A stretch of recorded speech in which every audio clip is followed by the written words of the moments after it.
ঈদের দিন মেসাবে কইছে না বা যারা রোজা ভাঙছো বা খাড়াও তো বা করো আর বাংতা নাই তো গিয়ে ঈদের নামাজও শরীক হইবা। ছোট মোটে ফুয়া আসিল লগে উঠিয়া কইল আব্বা আব্বা হুজুরে এখন রোজা ভাঙলে এরা খাড়া হইতা রোজা কিতা বলে ওটা ওজন এক মাস গেছে সুবে সাদিক তো সূর্যাস্ত পর্যন্ত আন্না খাইয়া আন্না ফানিয়ে তা খাল্লাম হইল রোজা। ছোট মানুষ যেলা বুঝাই না আব্বা বাঙ্গা কিতা বলে দিনও কিচ্ছু খাইলে রে ফটো গই যায় বাঙ্গা। ছোট ফুয়া উঠে হয় আব্বাতে বই থাক না এখানে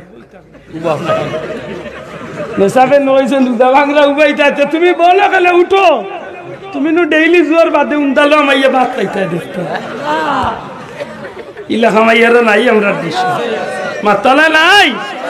অথচ ওই হেবেটা ঈদের দিন যায় নমাজ লইয়া ইমাম সাবর করে মনে মনে হয় মেসা বেড়া লাগলে ছুটি দিও মাইজলা উজির আইছি আইছি এওলা ডাক্ট ইলা মুসল্লাই নাই আমরা দেশ শোনা ভাই খুব সত্য।